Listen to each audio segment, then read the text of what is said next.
नमस्कार। देश परदेश में आपका स्वागत है। पब्लिक इंडिया की तरफ से ये हम सभी सोचने समझने वाले दर्शकों और सुनने वालों के लिए एक अच्छी कोशिश है कि हम तथ्यों को आपके सामने रखें।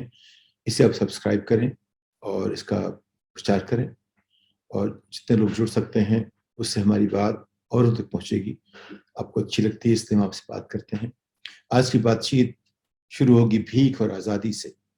कंगना रनावत ने एक बहुत बड़ी बात कही कि जिसको हम आज तक आज़ादी मानते रहे हैं, वो आज़ादी नहीं, भीख थी। वो उस दिन ऐसी बात उन्होंने कही जिस दिन भारत सरकार ने उनको एक पुरस्कार भी दिया। ऐसा लगा जैसे ये भारत सरकार का पुरस्कार उनको इस बात के लिए दिया जा रहा था कि वो भीख और आज़ादी के बीच की जो दूरी है वो हमें समझाने की कोशिश करेंगी। और इसके साथ जो अब तक मैं सुनता रहा था 7.5 साल से 8 साल से, कि 1947 की आज़ादी असली आज़ादी नहीं थी। असली आज़ादी का क्या मतलब है, इसके बारे में हमारे देश के तमाम लोगों ने बहुत बहसें की हैं 75 साल में। आम आदमी की अपनी अलग राय है, जो वोट करते हैं उनकी अपनी अलग राय है, तमाम राय इसके बारे में है। लेकिन एक बात जरूर सच है कि 1947 की आज़ादी असली आज़ादी थी एक विदेशी सत्ता से, जिसने हमारी ज़मीन, हमारे देश पर एक अपना कंट्रोल जमा रखा था, शासन कर रहा था। उससे हमें मुक्ति मिली। वो आज़ादी थी विदेशियों को देश से भगाने की आज़ादी। वो आज़ादी थी अपना देश को अपना मानने की आज़ादी। उसके बाद वो क्या हुआ, वो हमारी अंदरूनी बातें हैं, वो घर की बातें थी। घर के अंदर हम क्या करते हैं और हम बाहर वालों को कैसे निकालते हैं, वो फर्क था आज़ादी का। हमें आज़ादी है इस बात की कि अपने देश को अच्छा कर सकें, खराब कर सकें, बांट सकें, जो भी करना है करें। उसकी आज़ादी के लिए हमें इंग्लैंड की रानी से नहीं पूछना पड़ेगा, किसी विदेशी शासक से नहीं पूछना पड़ेगा। उसको हम आज़ादी कहते हैं जब अपना काम हम खुद करें। कितना अच्छा करें, कितना बुरा करें, ये बात की बात है। तो शायद वो जो कंगना रनावत, जो भी उनका नाम है, अब याद नहीं आता मुझे, कंगना रनावत जो भी उनका नाम, वो शायद आज़ादी के बाद पैदा हुई थी, ऐसा लगता है। उनको अंदाज नहीं है कि उस समय में क्या जुनून था, हमारी क्या ज़रूरतें थी, किस तरह से लाखों लोगों ने बलिदान दिया इसके लिए, किस तरह से 150 साल तक तरह तरह से लोग कोशिश करते रहे कि कोई दूसरे देश का आदमी हमारे ऊपर आके राज ना करे, हम अपना राज खुद संभालें, हमें इतनी काबिलियत है। वो जो छीना था उसे हम आज़ादी कहते हैं। भीख की बात, उसे भीख कहना, ये मजबूरी थी अंग्रेजों की, इसने भीख दे दिया आपको। ये पूरे देश का जो एक आंदोलन था, देश को आज़ाद करने का, स्वतंत्र करने का, उसको, उसके ऊपर एक बहुत बड़ा एक आक्षेप है। आक्षेप से उसका अपमान करना है, देश का अपमान है एक तरह से देखें।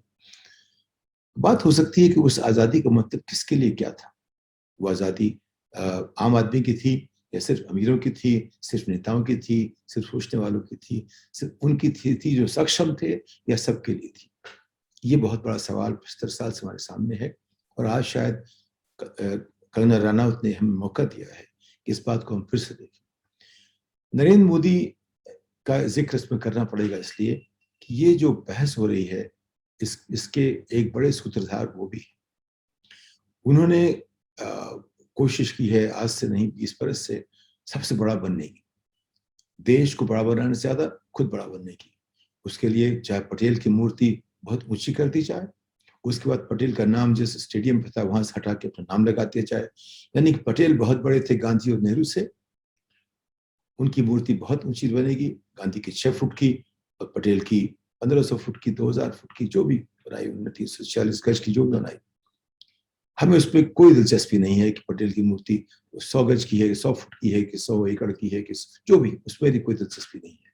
क्योंकि नेता अपनी मूर्ति से बड़ा नहीं बनता। कोई भी आदमी, उसकी कितनी भी ऊंची उनकी मूर्ति हो जाए, लोग यही कहेंगे उनकी मूर्ति बहुत ऊंची है। जो छाप गांधी की है वो कभी खत्म नहीं होगी, जो छाप नेहरू की है वो कभी खत्म नहीं होगी। अब कांग्रेस खत्म करना चाहे नेहरू की छाप तो बात अलग है, लेकिन नेहरू जो एक देश के ऊपर छाप छोड़ी थी, इसकी स्थापना करने में, इसकी रूपरेखा बनाने में, उससे विरोध कर सकते हैं जो भी है, लेकिन वो छाप खत्म होने वाली नहीं है। तो मोदी क्या चाहते हैं? नरेंद्र भाई चाहते हैं कि दुनिया उनके बाने के बाद शुरू हुई थी। वो सबसे महान नेता हैं, उनसे बड़ा न कोई हुआ था न कोई होगा। उनकी हर बात में ये अदा दिखती। इसको लेकर के उन्होंने पटेल को बड़ा किया, गांधी को छोटा करने की कोशिश की, नेहरू को छोटा करने की कोशिश की। और ये जो बात है मैं सुनता रहा हूँ आरएसएस और हमारे तमाम दोस्तों के बीच में कि जो आज़ादी जो तो भीख मिली थी, कौन दे दी, अंग्रेजों ने दे दी हमें। भाई आज़ादी अंग्रेजों ने दे नहीं दी, उसके लिए लाखों ने बलिदान किया, छीनी। ये जरूर है कि हर काम में कुछ आंतरिक उसके कारण होते हैं, कुछ बाहर के कारण होते हैं, कुछ पूरा माहौल बदलता रहता है, वजह कई होती हैं। उसे कैसे देखते हैं इस पर ये बताता है कि हमारी अपनी सोचने समझने की क्षमता क्या है। तो कंगना रनावत ने बताया कि उसकी क्षमता इतनी है कि वो उसको जो सिखाया गया, किसी ने पढ़ा दिया, वो पढ़ लेगी। जैसे स्क्रिप्ट राइटर, एक एक्टर की यही खूबी है, एक्टर की अपनी आवाज नहीं होती, उसके लिए कोई डायरेक्टर चाहिए। तो कंगना रनावत का डायरेक्टर कौन है इस फिल्म में जो लिख रही है भीख वर्सेस आजादी की, ये मुझे पता नहीं है, लेकिन उसकी जो स्क्रिप्ट राइटर वो खुद नहीं है। तो वो स्क्रिप्ट किसने लिखी? अगर नरेंद्र मोदी ने, उनके अनुयायियों ने, उनके भक्तों ने लिखी है, तो इस पे कुछ बड़े बड़े सवाल खड़े होते हैं कि हमें, उन्होंने बहुत अच्छा काम किया देश को बांटने का, बहुत बढ़िया काम किया है कि दो एक समुदाय डरा रहे। बहुत अच्छा काम किया है कि सिर्फ कुछ एक पूंजीपति आगे बढ़ें, बाकी ना बढ़ें। बहुत अच्छा काम किया, एक डर का माहौल बन जाए। बहुत अच्छा काम किया है कि हम अपनी बात न कह सके। जितनी भी हमारी जो ऐसी चीजें थी जिनसे बचना चाहते थे, उस पर उन्होंने बहुत अच्छा काम किया है। अब हमारा देश इस तरह का है, उसको लोग मानते हैं कि उन्होंने कुछ ऐसे काम किए हैं, लेकिन उस पर मैं बहुत टिप्पणियां कर चुका हूं कि उनका कोई भी काम लीजिए, वो किताब का कवर पेज होगा, उसकी किताब के बाकी पन्ने साफ सुथरे नजर आएंगे, या उनमें जो लिखा होगा पढ़ने लायक नहीं होगा। ये उनकी अपनी प्रतिष्ठा है, ये उनका अपना हिसाब है। इस तरह से उन्होंने, ऐसा होना नहीं चाहिए था, वो इससे बहुत अच्छा कर सकते हैं। मेरी सबसे जो मेरे मेरे जो और तमाम जो लोग सोचते हैं, आलोचना करते हैं, समालोचना करते हैं, मैं समालोचना की बात करता हूँ। नरेंद्र भाई के गुण, उनकी प्रतिभा वक्ता के रूप में, संघर्ष को संभालने में, उसमें उनका सानी कोई नहीं है आज। लेकिन उसका क्या हश्र निकलेगा, उससे क्या आगे बढ़ेंगे, उससे क्या फायदे देश को होंगे, वहां पे बड़े सवाल खड़े होते हैं। तो जो समालोचना का अर्थ ये है कि जहां उनकी तारीफ करें चाहे हम तारीफ करेंगे, और जहां सवाल खड़े होते हैं सवाल खड़े करने चाहिए। वही अर्थ है लोकतंत्र का। और उनको चाहिए एक बड़ा नेता बनने के लिए कि ऐसी संभावना हमेशा बनाए रखें कि लोग सवाल पूछ सकें, क्योंकि जितने सवाल पूछेंगे उतना अच्छा रहेगा। निंदक नेरे राखिए, जो हमारा एक मूल मंत्र रहा है समाज में, हम लोग सबसे कहते हैं, आपस में बात करते हैं, कहते हैं, वो उनको भी नेता को पहले सोचना चाहिए। खैर, तो ये भीख और आजादी के बीच की जो लड़ाई है, वो न हमें आजादी भीख मिली थी, और न जो हम भीख चाहते हैं वो भीख में मिलेगी। हम चाहते हैं व्यक्तिगत विकास की भीख, वो भीख में नहीं मिलेगी, उसके लिए भी लड़ना पड़ेगा। वो लड़ाई तभी होगी जब शिक्षित होंगे, वो लड़ाई तब होगी जब गांव गांव से लोग खड़े होंगे। लेकिन हमें वो चाहिए जो आज हर मानव को मुहैया किया जा सकता है। जो बात दुनिया भर में तकनीक ने असंभव की है, वो हमको छोटे गांव में चाहिए, हर गांव में चाहिए। अगर आप सरकार को हम अधिकार देते हैं कि हमारे लिए काम करें, सरकार को हम चुनते हैं कि हमारे लिए काम करें, हमारे सपनों को साकार करने में हमारी मदद करें। हम ये नहीं चाहते कि वो सरकार हमारे सपने साकार करे, सरकार हमारे सपने साकार करने में मदद करे, उसकी पृष्ठभूमि बने, उसकी एक नींव बने, और उसके साथ एक ढांचा खड़ा करे, जिससे कि सब लोग, जो चाहे कमजोर हों चाहे सशक्त हों, सब एक साथ चल सके। ऐसा ना हो कि जो बहुत मजबूत हैं वो बहुत आगे बढ़ जाएं, जो कमजोर हैं वो और कमजोर हो जाएं। अभी 75 साल में यही हुआ रहा था, 7.5 साल में कुछ ज्यादा हो गया है। तो हमें आजादी चाहिए इन चीजों से देश के अंदर, वो भीख में वो भी नहीं मिलेगी। न भीख में पहली आजादी मिली थी, न नई आजादी मिलेगी। कई लोग कहते हैं कि भाई अगर आपको उससे तुलना करनी ही है 1947 से, तो जो 47 का जो एक जुनून था, जो एक ऐतिहासिक हमारा एक या कहते हैं विदेशियों को भगाने का जो एक समय था, उसके सामने आज हमने इतना बड़ा क्या किया है? क्या सिर्फ बैंक खाते खोलने से चीजें हो जाएंगी?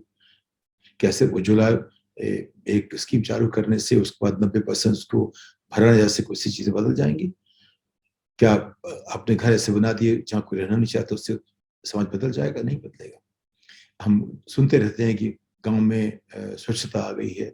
वो स्वच्छता, झाड़ू वाली स्वच्छता से क्या होगा देश का? पहला हुआ दिमाग स्वच्छ करें आप। उस बड़ी बात होगी सबको शिक्षा दें आप।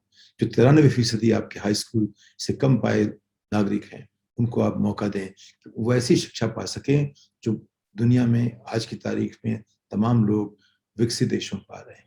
हम और कुछ करें ना करें, उनको, लोगों को तो शिक्षित करें। हमारा धन लोग हैं, हमारा धन नागरिक है। उनको आजादी चाहिए किससे? विचार पर अंकुश लगाने वालों से। उनसे चाहिए आजादी जो बांटना चाहते हैं हमें। उनसे चाहिए आजादी जो हमें हिंदू मुसलमान करके बांटना चाहते हैं, या राज्यों के बीच बांटना चाहते हैं, या गरीब अमीर के पीछे बांटना चाहते हैं, या जाति के नाम पर। उनसे आजादी चाहिए, लेकिन वो आजादी हमें उसके लिए लड़ना पड़ेगा अलग तरह से। जो आजादी हमने अंग्रेजों को हटा के पाई थी, वो आजादी असल की आजादी थी, कम से कम देश को संभालने के लिए।